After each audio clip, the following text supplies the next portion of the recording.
अस्सलामुअलैकुम, आप देख रहे हैं मेरा यूट्यूब चैनल अवैस इलेक्ट्रिक और मेरा नाम अवैस है। प्यारे दोस्तों, इससे पहले मैंने देसी सोलर इन्वर्टर के ऊपर वीडियो बनाई थी जिसका रिस्पांस मुझे बहुत अच्छा मिला था। मैंने कहा समझा क्यों ना एक और वीडियो बना दी जाए अपने व्यूवर्स के लिए ताकि उनका कोई फ़ायदा हो सके। देखिए, हम जब भी सोलर इन्वर्टर परचेज़ करते हैं मार्केट से तो ये कुछ किस्म की उनकी बॉडीज़ हैं, ये इस तरह की हमें कुछ देखने में मिलती हैं और इसके अंदर एक चीज़ ऐसी है जो हमें लाजमी ध्यान रखनी चाहिए।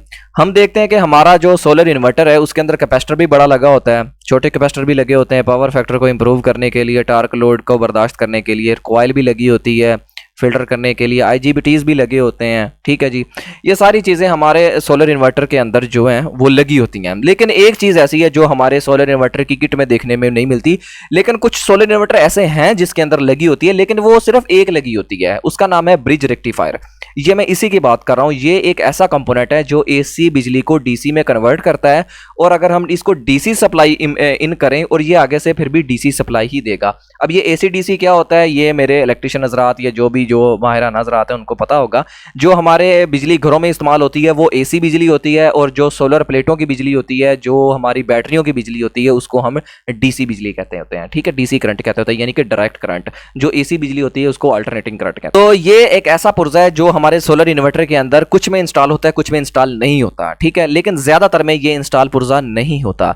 इसके क्या फायदे हैं और क्यों लगाना चाहिए, और ये वापडा शेयरिंग के लिए भी इसको इस्तेमाल किया जाता है। हमारे जो सोलर इन्वर्टर आमतौर पे होते थे वो इस तरह के होते थे कि जी PV जो हमारा सोलर कार्ड है उसके अंदर PV ब्रेकर लगा के PV को इनपुट किया जाए, यानी कि सोलर के वोल्टेज इन दिए जाए और आउटपुट से लोड चलाया जाए। इसका नुकसान ये होता है कि जब भी हमारे जो शेडो होता था या हमारे सोलर प्लेट के ऊपर बादल आ जाते थे या कोई साया आ जाता था, उससे क्या होता था, हमारे जो वोल्टेज है वो ड्रॉप हो जाते थे और हमारा लोड चलना बंद हो जाता था, या फिर वोल्टेज कम होने की सूरत में और वो लोड ज़्यादा होने की सूरत में हमारा जो ये कार्ड होता था, PCB होता था, ये जल जाता था। ठीक है, इसी की प्रोटेक्शन के लिए हमने एक चीज़ लगाई है जिसको हमने ब्रिज का नाम दिया है, और ये ब्रिज कई दफ़ा सोलर इन्वर्टर के अंदर भी लगाए जा सकते हैं। अगर ना हो सके तो हम इसको बाहर भी लगा सकते हैं। लेकिन यहाँ पे कुछ ऐसी किट्स मैं आपको दिखा रहा हूँ। यहाँ पे किसी भी, ये 3 किट्स हैं, बहुत माया नाज ये कंपनीज ने बनाए हुए हैं सोलर इन्वर्टर, लेकिन इनमें कहीं भी आप देख सकते हैं कि आपको ये नज़र लगे हुए नज़र नहीं आ रहा है। ठीक है, तो इसका क्या फ़ायदा है, ग्रिड को कैसे अटैच करता है, और ये अगर नहीं लगने तो कैसे लगाने हैं, हम खुद किस तरह लगा सकते हैं, ये मैं आपको बताता हूँ। ये आप डायग्राम मैंने बनाया हुआ है, ये आप इसको देख सकते हैं गौर से और इसका स्क्रीनशॉट लेके आप खुद भी इसके कनेक्शन कर सकते हैं। सबसे पहले मैं आपको बात करता हूँ कि हम जब सोलर के वोल्टेज अपने सोलर इन्वर्टर के अंदर इन करते हैं तो सबसे पहले उसको इन करने से पहले हमने इस रेक्टिफायर के अंदर उसको देने हैं। ठीक है, इस रेक्टिफायर के 4 टर्मिनल्स होते हैं, 2 AC के और 2 DC के। जो AC का टर्मिनल होता है वो कुछ इस तरह सा होता है, ये AC लिखा हुआ है, इसके ऊपर ये टेढ़ा सा निशान बना हुआ है। जो DC होता है उसके ऊपर ये सीधी लाइन होती है और साथ DC भी लिखा होता है। ठीक है, आपने सोलर के इनपुट जो है वो AC साइड पे देने हैं और ये DC वोल्टेज होंगे और ये DC को भी DC करके निकालेगा, आपके सोलर इन्वर्टर में जाएगा। सोलर इन्वर्टर से फिर ये आपका लोड वापस 220 वोल्ट AC करके ये आपका लोड चलाएगा। यहाँ तक तो आपको बात समझ आ गई। ठीक है, अब ये होगा कैसे, देखिए हमने इसके साथ अब वापडा को भी लगाना है। वापडा को कैसे लगाना है, जो हमारे इसके साथ एक और रेक्टिफायर लगाना है, वहां पे हमने 220 वोल्ट सप्लाई इन करनी है जो हमारे घरों में इस्तेमाल होती है, इन करनी है रेक्टिफायर में, ब्रिज रेक्टिफायर में। और ब्रिज रेक्टिफायर से जो अब हम आउट लेंगे तो ये 220 वोल्ट DC होगी।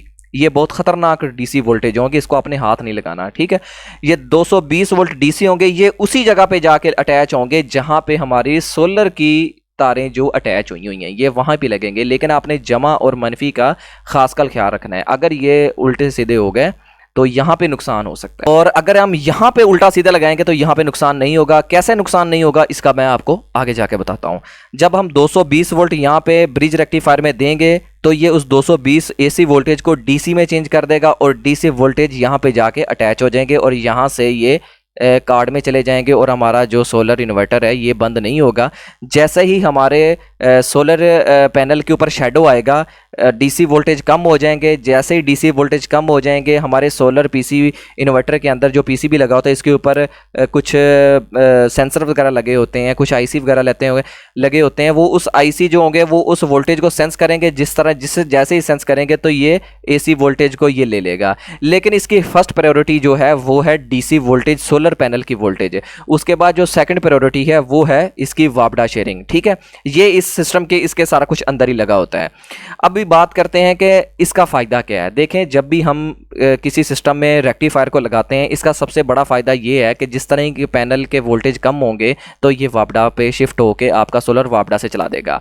जैसे ही लोड ज़्यादा होगा या वोल्टेज ड्रॉप होंगे तो ये वापडा से पिक कर लेगा। एक तो इसका फ़ायदा ये है। दूसरे नंबर पे इसका फ़ायदा ये है कि जब भी इसके वोल्टेज यहाँ से जाएंगे और यहाँ जाएंगे, तो अगर हम ये रेक्टिफायर नहीं लगाएंगे तो क्या होगा कि ये जो करंट है 220 वोल्ट, ये हमारे वापस पैनल में भी आएगा। आपको पता है कि पैनल के अंदर ये आपको जो छोटा सा नज़र आ रहा है, हमारे पैनल के बैक साइड के ऊपर भी एक बॉक्स लगा होता है, उसके अंदर भी रेक्टिफायर लगे होते हैं। लेकिन उन रेक्टिफायर की जो एम्पेयर रेटिंग होती है वो बहुत कम होती है। ये जो डीसी वोल्टेज हैं ये हाई वोल्टेज हैं, और जब ये इनकी रेटिंग है ये कम होती है। जब ये बैक साइड से रिवर्स जब इनको करंट मिलेगा इन रेक्टिफायर को, तो ये हीट हो जाएंगे और हीट से आपका पैनल डैमेज हो सकता है।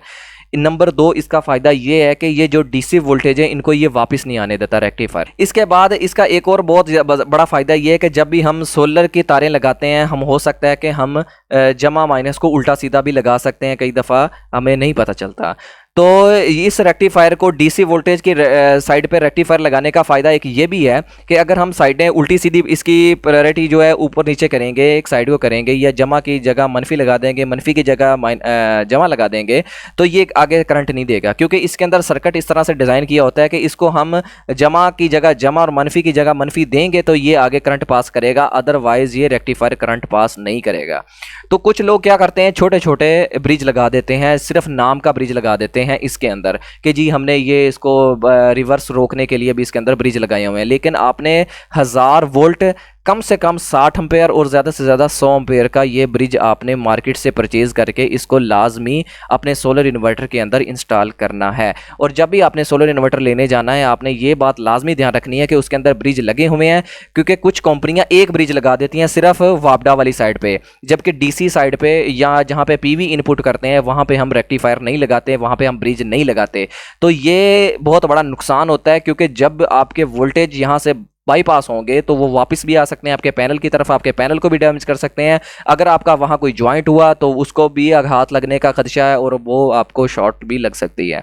ठीक है, तो आपने सोलर इन्वर्टर जब भी परचेज करना है तो उसको खोल के देखना है कि उसके अंदर 260 एम्पेयर या 100 एम्पेयर के ब्रिज रेक्टिफायर लगे हुए हैं, ये आपने तसल्ली करनी है। उसके बाद आपने वो इन्वर्टर परचेज करना है। उम्मीद है दोस्तों मेरी वीडियो ये पसंद आई होगी। अगर ये मेरी वीडियो आपको अच्छी लगी है, नॉलेज वाली लगी है, तो मेरे चैनल को सब्सक्राइब कर दें। मजीद इस तरह की वीडियो देखने के लिए मेरे चैनल को विजिट करते रहें। तब तक के लिए अल्लाह हाफिज़।